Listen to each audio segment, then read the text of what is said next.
शक्तिं च तत्पुत्रपराशरं च व्यासं शुकं गौडपदं महान्तं गोविन्दयोगीन्द्रमथास्य शिष्यं श्रीशङ्कराचार्यमथास्य पद्मपादं च हस्तामलकं च शिष्यं तन्तोटकं वार्तिककारमन्यान्नस्मद्गुरून् सन्ततमानतोऽस्मि।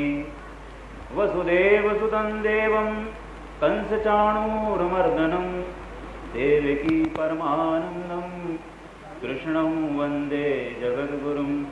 नारायणसमारम्भां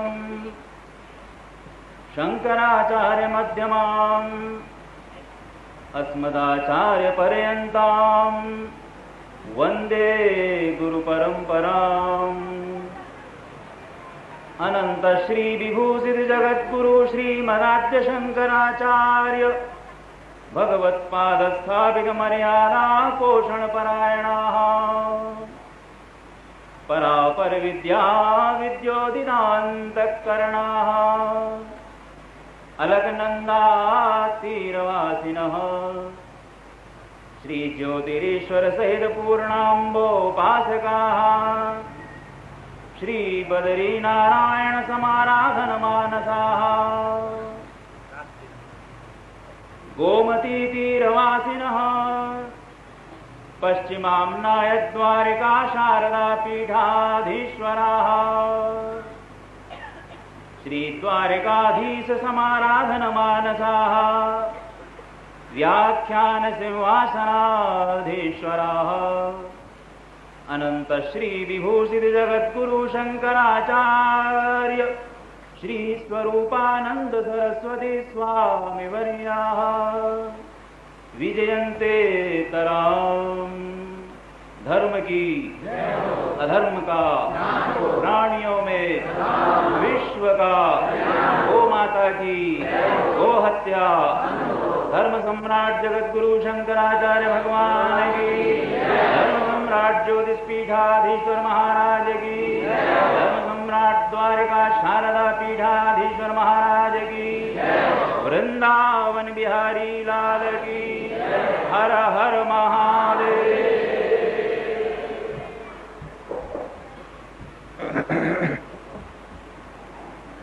ओम शतसवर्णं कर्णघूर्णद्विरेफा वलिकलितकपोलोद्दानदानाभिरामं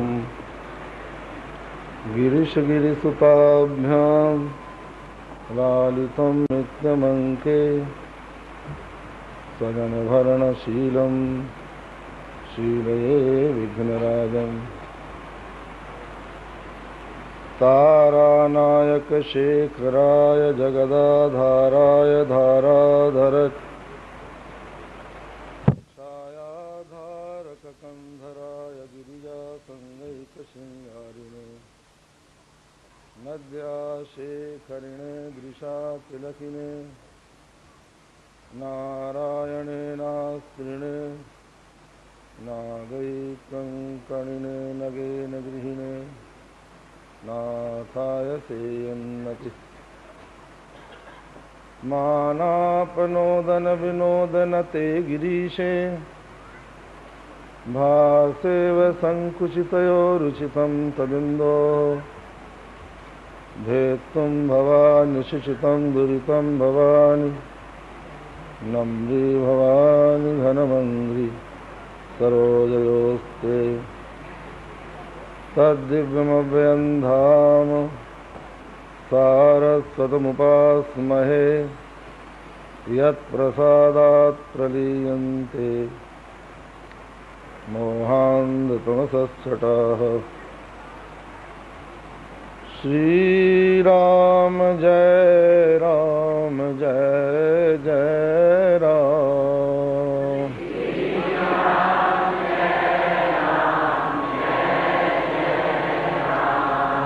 श्रीराम जय राम जय जय राम।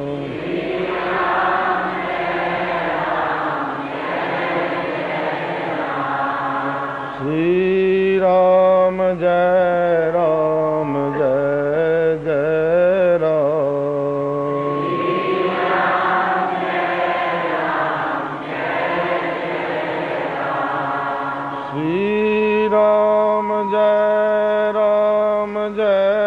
जय राम।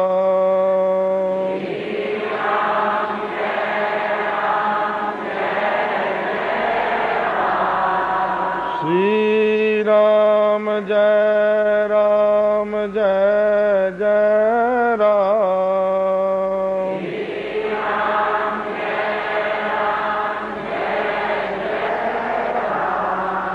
श्री राम जय राम जय जय राम।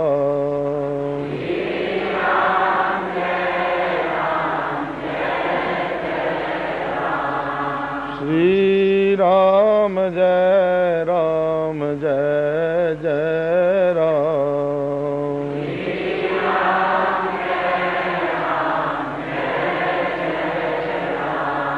श्री राम जय राम जय जय राम।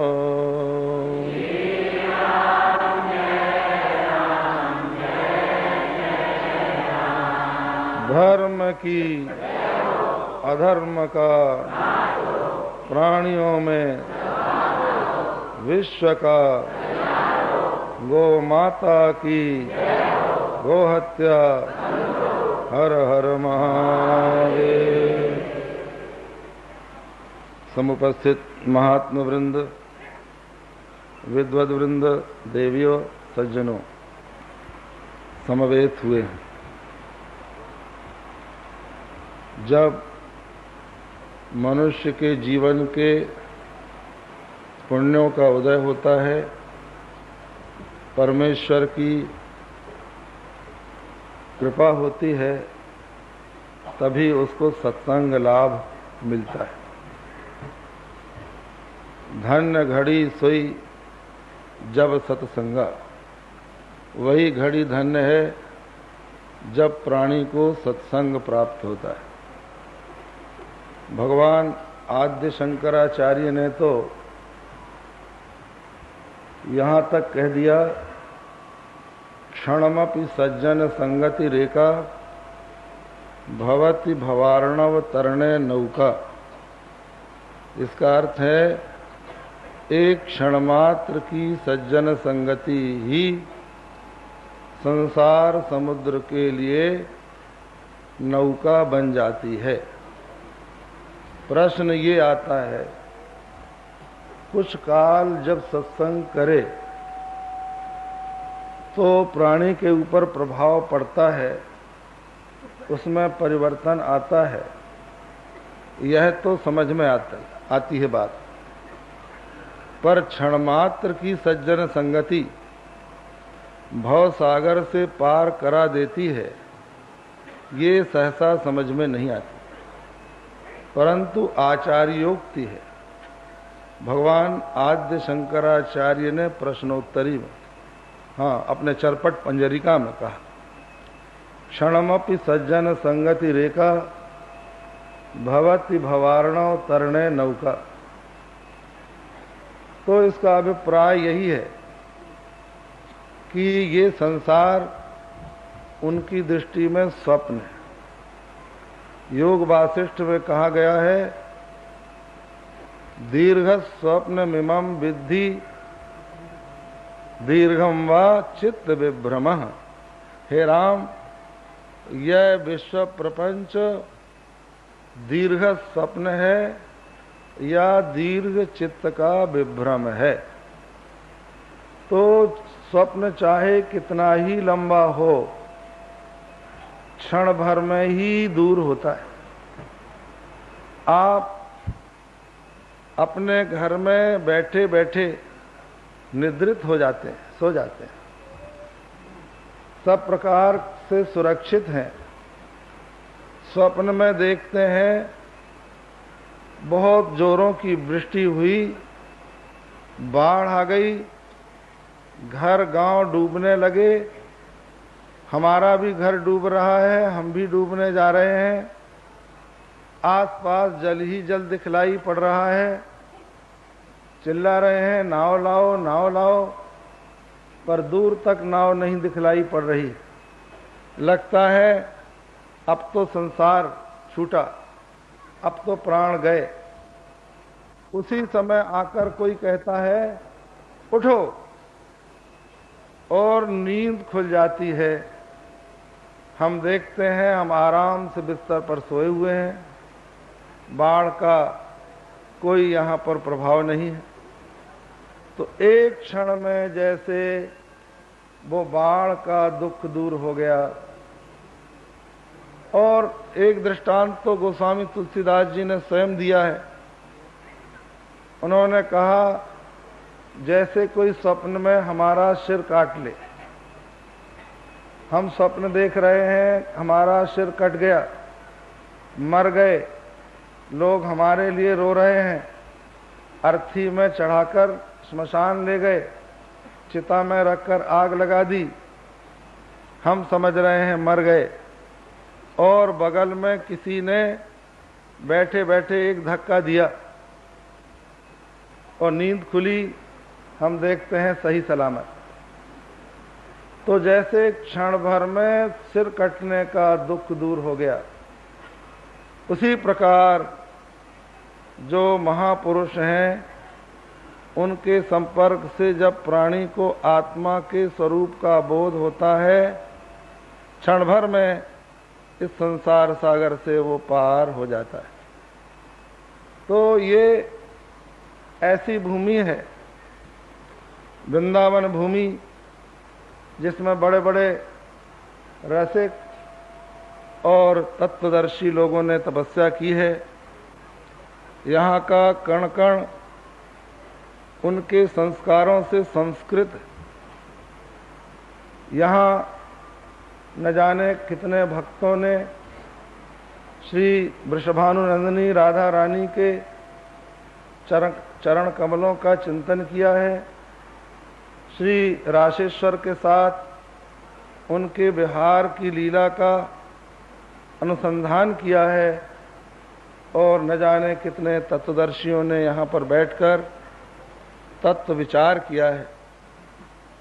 ऐसी पवित्र भूमि वृंदावन धाम, जिसका महात्म्य आपने पूर्व वक्ताओं से सुना, उसमें ये अमृत महोत्सव मनाया जा रहा।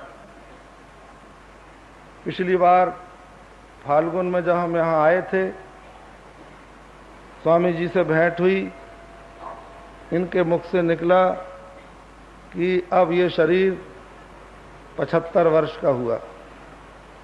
तो हमें लगा कि कुछ उत्सव इस संबंध में होना चाहिए। और वो मन की कल्पना आप सब भक्तों ने साकार कर दी। इतना सुंदर यहाँ पर उत्सव हो रहा है। महाराजा श्री अस्वस्थ हैं, फिर भी वो आप सबके बीच में बैठते हैं, महात्माओं की बातें सुनते हैं, सुनाते हैं।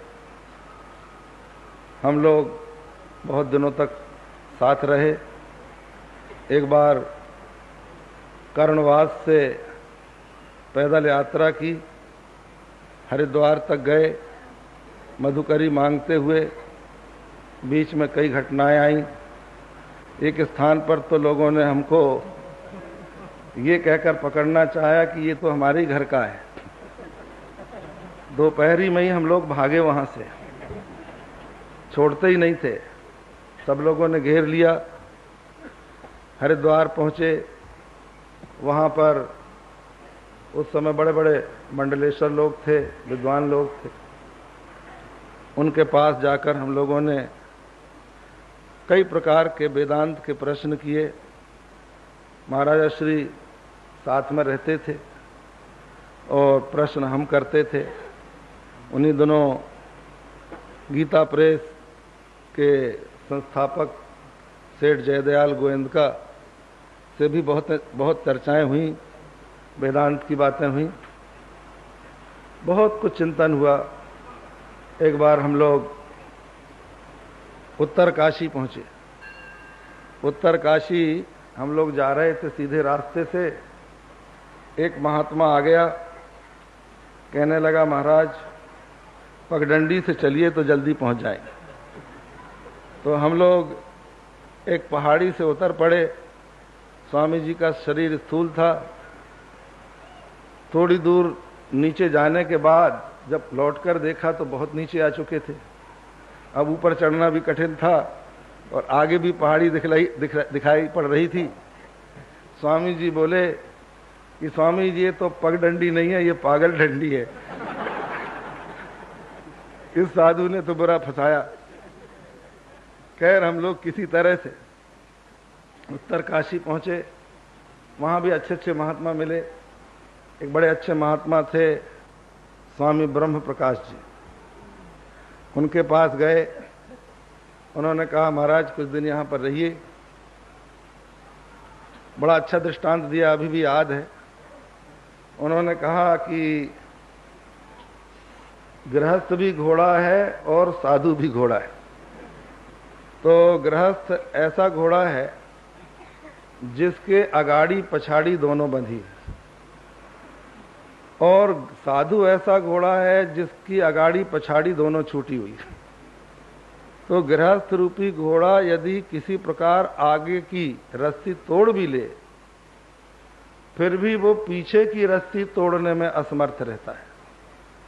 और साधु ऐसा है कि ना उसके आगे बंधन है, ना कोई पीछे बंधन है, किसी प्रकार की कोई कल्पना नहीं है, किसी प्रकार स्वदेश का कोई अध्यास नहीं।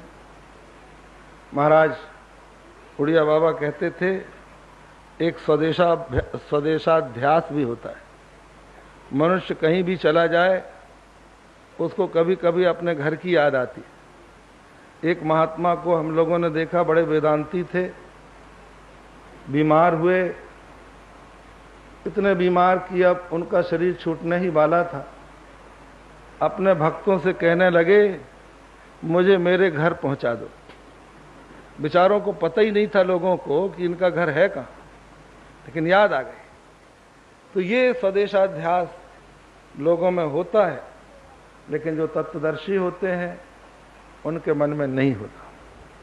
तो महाराजा श्री के साथ हम लोगों की अनेकों यात्राएं हुई, अनेकों प्रकार के विचार चले, और हम जो इनसे प्रभावित हुए वो इनके विचारों के कारण। बहुत सुंदर, बहुत ही सूक्ष्म रीति से ये भक्ति की भी बात करते हैं, समझाते हैं, समझते हैं, और वेदांत की भी। वेदांत का जो अजातवाद है, तस्माद् न जायते किंचित, कुछ भी उत्पन्न नहीं हुआ। मांडू के उपनिषद के प्रवचन के समय इनसे बहुत बार सुना। महाराज श्री उड़िया बाबा भी अजातवाद की ही चर्चा करते थे। वे तो उसके नीचे सोचते ही नहीं थे। उनका तो ये कहना था कि दृष्टि सृष्टिवाद ही सिद्धांत, एक जीववाद। एको द्रष्टासि सर्वस्य मुक्त प्रायोसि सर्वदा, अयमेव हि ते बंधः द्रष्टारम पश्यसीतरम। तू एक ही समस्त प्रपंच का दृश्य का दृष्टा है, मुक्त प्राय है। यही तेरा बंधन है कि तू अपने से भिन्न किसी और को दृष्टा देखता है। तो उनका तो ये कहना था कि महात्मा यदि कोई है तो भी मैं ही हूँ, ब्रह्म भी मैं ही हूँ, गुरु भी मैं ही हूँ। अपने से अन्य किसी वस्तु में आस्था रखना ही अज्ञान का प्रतीक। ऐसा सुंदर विवेचन वो करते थे। महाराजा श्री भी उसी प्रकार का विवेचन करते थे, आज भी करते हैं। इन्होंने अपने इन 75 वर्षों में समाज को बहुत कुछ दिया है। हिंदू धर्म को कितना बड़ा लाभ इनके जीवन से पहुंचा है ये इतिहास बताएगा। कितने ग्रंथों की रचना की, कितने लोगों को अपने सनातन धर्म के सिद्धांतों से प्रभावित किया, इसकी गणना नहीं की जा सकती।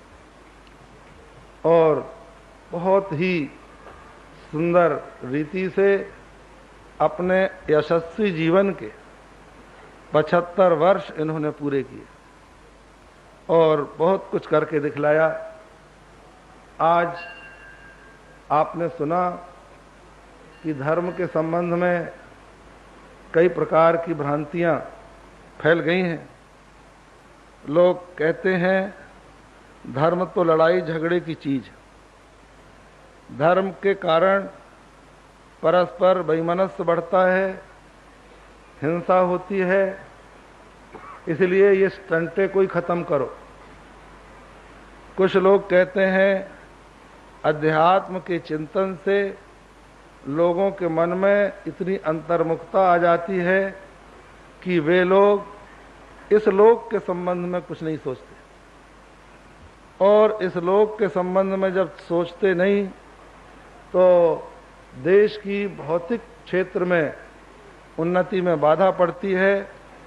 और कुछ लोग तो कहते हैं देश की जो स्वतंत्रता आई उसका कारण हमारे दार्शनिकों की परलोक परता थी, परंतु ये दोनों ही बातें गलत हैं। आज कुछ ऐसे समुदाय ने जिनको हम पंथ कह सकते हैं, मजहब कह सकते हैं, मत कह सकते हैं, उन्होंने अपने पंथ को अपने किसी सामूहिक स्वार्थ का साधन बना लिया है और वे उसके लिए उसका उपयोग करते हैं। तो ये धर्म का दोष नहीं है, ये उस समुदाय का, उसके पीछे जो स्वार्थी लोग हैं उनका दोष। वस्तुतः धर्म मनुष्य के चरित्र को, विचारों को उन्नत बनाता है, उत्कृष्ट बनाता है और राग द्वेष को समाप्त कर देता है, वैमनस्य को समाप्त कर देता है। और उसी धर्म का जो सार तत्व है, जिसको हम लोग अद्वैत दर्शन कहते हैं, तत्व ज्ञान कहते हैं, उसमें तो विजुगुप्सा के लिए, घृणा के लिए कोई स्थान ही नहीं। उसमें तो ब्रह्मा से लेकर पिपीलिका पर्यंत समस्त प्राणियों में एक ही सद्घन चिद्घन आनंद घन ब्रह्म का दर्शन होता है। कौन किससे द्वेष करे, कौन किससे घृणा करे। तो इस प्रकार की स्थिति जहाँ के तत्व दर्शन में हो, वहाँ वो लड़ाई झगड़े का कारण बने, ये संभव नहीं। जहाँ तक परलोक परता की बात है, ये भी मनुष्य के लिए आवश्यक। एक दृष्टि से आप देखें तो आज जो देश का और विश्व का पतन हो रहा है, वो केवल इसी जीवन के संबंध में सोचने के कारण हो रहा है। मनुष्य ये चाहता है कि जो कुछ मैं अभी कर रहा हूं, इसका फल मुझे इसी जन्म में मिल जाए, और जब नहीं मिलता तो वो निराश होकर हिंसा का आश्रय लेता है और अनैतिकता का आश्रय लेता है। यदि उसको किसी परम सत्ता पर विश्वास हो कि मेरे किए सत्कर्म व्यर्थ न जाएंगे, तो वो संभवतः अन्यायपूर्ण मार्ग पर न चलेगा। यदि उसको इस बात पर विश्वास हो कि एक ऐसी सत्ता है जो इस जगत के मूल में रहकर इसका नियंत्रण कर रही है, जिसको अंतर्यामी कहते हैं, परमात्मा कहते हैं, और वो सदा न्याय का, धर्म का ही पक्ष लेती है, जो सदाचार पर चलने वाले निर्बलों के पीछे उनकी रक्षा के लिए खड़ी होती है, जिसको हम परमात्मा कहते हैं, भगवान कहते हैं। इस पर विश्वास हो जाए तो स्वाभाविक रूप से मनुष्य के मन में जो अधैर्य है, सुख के प्रति, सुख की सामग्रियों को छीनने और झपटने के लिए जो उसके मन में तत्परता है, वो कम हो जाए। ये संभव नहीं है कि समस्त प्राणियों को एक सा भौतिक सुख मिल सके। अगर प्रत्येक व्यक्ति ये चाहे कि हम दूध के साथ केसर पिएं, तो संसार में इतनी केसर होती ही नहीं। कि लोग पी सकें। इसी प्रकार बहुत से ऐसे विषय हैं जिनकी उपलब्धि सभी को नहीं हो सकती। ऐसी स्थिति में तृष्णा क्षय ही मनुष्य की शांति का उपाय है, जिसको हमारा धर्म बतलाता है, हमारा अध्यात्म, हमारा दर्शन शास्त्र हमको सिखलाता है। इसी बात को भगवान शंकराचार्य ने भी कहा, तृष्णा क्षयः स्वर्ग पदम किमस्ति। स्वर्ग का पद क्या है? तो बतलाया तृष्णा क्षयः, तृष्णा का क्षय। तो ये है हमारा सनातन धर्म, हिंदू धर्म। आज जब कोई हिंदू धर्म की बात कहता है तो उसको उसी रूप में ग्रहण करना चाहिए कि ये एक ऐसा विशाल धर्म है, एक ऐसी विचारधारा है, ऐसी एक पवित्र जीवन प्रणाली है जो अत्यंत उदार है और जिसको मानने वाले समाज के बीच में सभी प्रकार के विश्वास के लोग अपने अपने विश्वास और आस्था के अनुसार ईश्वर की आराधना करते रहें। अब ऐसी उदार विचारधारा को यदि प्रोत्साहन नहीं मिलता है, उसका हनन होता है और दूसरों के समान संकीर्ण विचारधारा के लोगों की कोटि में उसको रखा जाता है, तो स्वाभाविक रूप से उस समाज के चिंतकों के मन में एक क्षोभ का सर्जन होता है जो नहीं होना चाहिए। तो इन सब दृष्टियों से महाराजा श्री ने अपने विचारों के द्वारा उस महान हिंदू संस्कृति सभ्यता का, विचारधारा का पोषण किया है और कर रहे हैं, जिसकी आज के देश को और विश्व को नितांत आवश्यकता है। इसलिए हम तो भगवान बांके बिहारी श्री राधा रानी से, जिनका ये क्षेत्र है वृंदावन धाम, प्रार्थना करेंगे कि महाराजा श्री चिरायु हों और इनकी अस्वस्थता पूर्ण रूप से दूर हो और इसी प्रकार ये समाज का मार्गदर्शन करते रहें। बस आज इतना ही कहकर अपना प्रवचन हम पूर्ण कर रहे हैं। श्री राम जय जय राम। जैसे पृथ्वी समस्त बीजों की जननी है, जैसे आकाश संपूर्ण नक्षत्रों का केंद्र है, इसी तरह से भगवान का नाम सारे धर्मों का मूल है, सारे धर्मों का प्राण है। जथा भूमि सब बीजों में नखत निवास आकाश, राम नाम सब धर्म में जानत तुलसीदास। हमारे अयोध्या जी में एक महात्मा हुए हैं श्री तिवारी जी महाराज। वे कभी कनक भवन में जाते नहीं थे। वो लोग बोले, महाराज आप क्यों नहीं जाते? बोले, हम तो वशिष्ठ मुनि के अवतार हैं, यदि हम भगवान के पास जाएंगे तो भगवान को बड़ा संकोच होगा। तो महात्मा लोग उनको ले गए जबरदस्ती पकड़कर, और जैसे भगवान के सामने गए श्री तिवारी जी महाराज, तो भगवान श्री कनक भवन बिहारी सरकार का श्री विग्रह उनके सामने झुक गया।